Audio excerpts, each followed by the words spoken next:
Dear students, I hope that you all will be fine. आज मैं आपके साथ आपके साइंस टेक्स्ट बुक का जो केमिस्ट्री पोर्शन है उसमें से मैंने जो चैप्टर इंतखाब किया आपके लिए इस लेक्चर के अंदर, that's here chemical reactions and equations. तो सबसे पहले हम जानेंगे what are we can say chemical reactions होता क्या है, how to define a chemical reaction. तो सिंपली जब हम केमिकल रिएक्शन को डिफाइन करते हैं we simply say that a chemical reaction is a process in which converts one or more substances into new substance with different properties. तो हम कह सकते हैं कि केमिकल रिएक्शन एक ऐसी प्रोसेस है जिसमें जब सब्सटेंस रिएक्ट करते हैं एक नया सब्सटेंस बनाते हैं जिस नए सब्सटेंस की प्रॉपर्टीज इंटरली डिफरेंट होती है रिएक्टिंग सब्सटेंस से। तो इससे आप बखूबी वाकिफ होंगे that in a chemical reaction there are reactants and there are products and reactants are always on the left side while as products are always on the right side. और ये ज़रूरी भी नहीं है कि जो प्रॉपर्टीज रिएक्टिंग सब्सटेंस में हो वो प्रोडक्ट्स में हो। ठीक है। तो केमिकल रिएक्शन इसी को कहते हैं जब रिएक्टिंग सब्सटेंसेस जिन्हें हम रिएक्टेंट्स कहते हैं जब वो रिएक्ट करते हैं एक नया सब्सटेंस बनाते हैं जिसकी प्रॉपर्टीज इंटायरली डिफरेंट होती है। जैसे मिसाल के तौर पर हम सिंपल सी रिएक्शन लेंगे कार्बन और ऑक्सीजन की। कार्बन की अलग प्रॉपर्टीज है, ऑक्सीजन की अलग प्रॉपर्टीज है। जब ये दोनों मिलते हैं तो ये कार्बन डाइऑक्साइड बनाते हैं जो इंटायरली डिफरेंट प्रॉपर्टीज रखता है देन कार्बन एंड ऑक्सीजन। ठीक। Now it's clear. Now dear students, characteristics of a chemical reaction. जब केमिकल रिएक्शन इसकी कैरेक्टरिस्टिक्स क्या है, जब ये होते हैं तो क्या होता है। Most oftenly it has been observe that when chemical reaction, यहाँ पर मैंने सी आर यहाँ पर मैंने सिंबल लिखा है, it represents your chemical reaction. The chemical reaction occur by the change of state. जब भी केमिकल रिएक्शन होती है तो डिफरेंट कैरेक्टरिस्टिक्स सामने आते हैं। कहीं में चेंज ऑफ स्टेट होता है, रिएक्टेंट्स एक स्टेट में होते हैं तो प्रोडक्ट्स दूसरे स्टेट में आता है। ठीक है। State means solid state, liquid state and gaseous state. इसी तरह केमिकल रिएक्शंस ओकर by the change of colour. तो कहीं पे चेंज इन कलर होता है, जब हम दो लिक्विड रिएक्टेंट्स को मिलाएंगे जो प्रोडक्ट बनता है उसका कलर अलग आता है। ठीक है। तो इसी तरह हम कह सकते हैं द केमिकल रिएक्शंस ओकर विद एवोल्यूशन ऑफ गैस। कहीं पर जब केमिकल रिएक्शंस होते हैं तो एवोल्यूशन ऑफ गैस होता है। स्पेशली आपने सुना होगा कि जब हम एसिड्स को रिएक्ट करवाते हैं मेटल्स के साथ, इंशाल्लाह हम पढ़ेंगे मेटल्स में, तो वहाँ पर क्या होता है, वहाँ पे हाइड्रोजन गैस हमेशा इवॉल्व होता है। सो हम पढ़ रहे हैं कि these are the characteristics of chemical मैंने chemical reaction takes place, so what are the characteristics, इसकी खासियत क्या है। तो कहीं पर आप ये भी देखेंगे that when chemical reactions takes place or when chemical reaction occur there is evolution of energy, यानी energy gets evolved, energy निकलती है, या कहीं पे आप देखेंगे energy is absorbed. So energy is either released or energy is either absorbed. So this comes in the characteristics of chemical reactions. After that हम यहाँ पर और एक बात जानेंगे what is a chemical equation. पहले ऊपर आपने डेफिनेशन सुनी केमिकल रिएक्शंस की, तो यहाँ पर हम जानेंगे केमिकल इक्वेशन है क्या। तो केमिकल इक्वेशन भी सिंपल है, ये ज़रा टफ नहीं है। हम कहते हैं a chemical equation is a symbolic representation that uses formula instead of words to represent a chemical reaction. यानी chemical equation basically it is a symbolic representation of chemical reaction. जब हम केमिकल रिएक्शन को symbols में दिखाते हैं, words का इस्तेमाल नहीं करते हैं, तो उस रिप्रेजेंटेशन को कहते हैं, उस प्रेजेंटेशन को हम केमिकल इक्वेशन कहते हैं। मिसाल के तौर पर हमने यहाँ पर जिंक को रिएक्ट करवाया H2SO4 के साथ।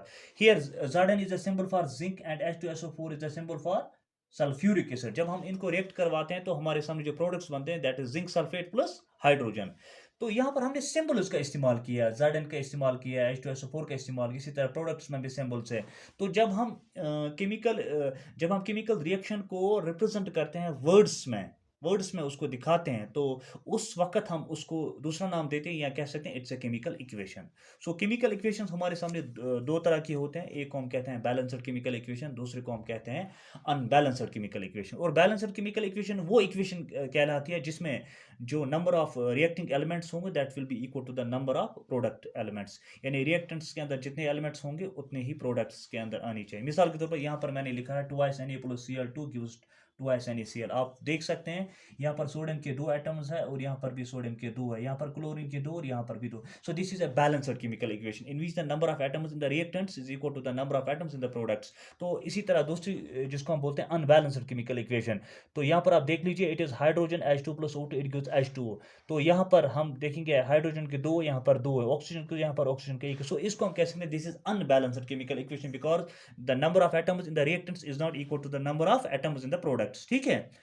तो डियर स्टूडेंट्स, हमारे पास अगर कोई इक्वेशन अनबैलेंस्ड होगी तो उसको बैलेंस करने के लिए हमारे पास डिफरेंट मेथड्स हैं। जैसे एक मेथड कहलाता है हिट एंड ट्रायल मेथड, तो इसी तरह दूसरा कहलाता है पार्शियल इक्वेशन मेथड, इसी तरह तीसरा कहलाता है ऑक्सीडेशन नंबर मेथड, इसी तरह चौथा कहलाता है ion electron method.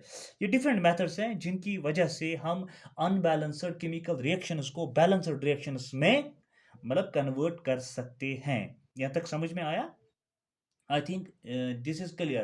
Now, dear students, we will touch one of the most or vulnerable topic of this chapter, that is types of chemical reactions. तो हमारे पास chemical reactions की बहुत सारी types हैं। तो पहला हम जानेंगे इसके अंदर the first type, or we can say the first kind of chemical reaction that we are going to learn today in this lecture, that is combination reactions. तो combination reaction क्या है? अक्सर एग्जाम्स में पूछा जाता है, डिफाइन कॉम्बिनेशन रिएक्शंस और some other reactions and give examples. तो सबसे पहले हम जानेंगे पहला टाइप ऑफ रिएक्शन में, हम पहली रिएक्शन को जानेंगे, दैट इज कॉम्बिनेशन रिएक्शंस। हमारे पास बहुत तरह के रिएक्शंस होते हैं, जैसे हम कह सकते हैं there are combination reactions, there are decomposition reactions, there are displacement reactions, there are double displacement reactions, oxidation and reduction reactions. लेकिन आज के इस लेक्चर में मैं आपके साथ डिस्कस करूंगा what are the combination reactions. तो यहाँ पर आप देख लीजिए कॉम्बिनेशन रिएक्शंस की पहली definition, those reactions in which two or more substances combine to form a single substance are called combination reactions।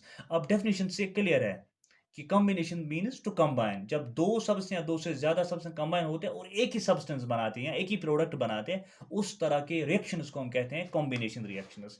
जैसे मैंने अभी बोला था carbon plus oxygen it gives carbon dioxide, so this is an example of a combination reaction. तो क्या होगा combination reaction में, कभी two or more elements combine to form a compound. So दो एलिमेंट्स कंबाइन हो सकते हैं, जैसे अभी मैंने कार्बन और ऑक्सीजन की मिसाल की, तो इन्होंने एक कंपाउंड में दैट्स CO2। या कभी two or more compounds combine, कभी दो कंपाउंड्स आपस में मिल सकते हैं तो एक नया कंपाउंड वजूद में आ सकता है, ठीक है। So two or more compounds combine they will form a new compound, ठीक है। इसी तरह कभी ये भी हो सकता है एन एलिमेंट और एक एंड ए कंपाउंड, कभी एलिमेंट और कंपाउंड रिएक्ट कर सकते हैं to form a new compound.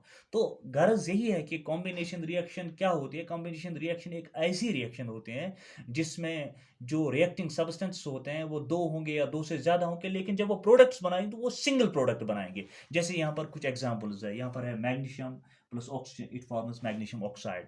सो यहाँ पर दो एलिमेंट्स हैं, एक है मैग्नीशियम दूसरा है oxygen, it gives magnesium oxide. So यहाँ ब्रैकेट्स में कोई लिखा है, जैसे मैग्नीशियम ब्रैकेट में S है, ऑक्सीजन ब्रैकेट में G है। This S represents here the solid state of magnesium and G represents the gaseous state of oxygen. You are now well aware about these symbols. So जब magnesium oxygen के साथ react करेगा, so the compound जो बनाएंगे वो that's magnesium oxide. तो यहाँ पर इन्होंने एक सिंगल सब्सटेंस बनाया। इसी तरह यहाँ पर दूसरी एग्जांपल है आयरन, Fe। फेरस से निकला, मतलब इसका फेरस असली नाम है, लेटिन नाम है लेकिन इसको हम आयरन कहते हैं।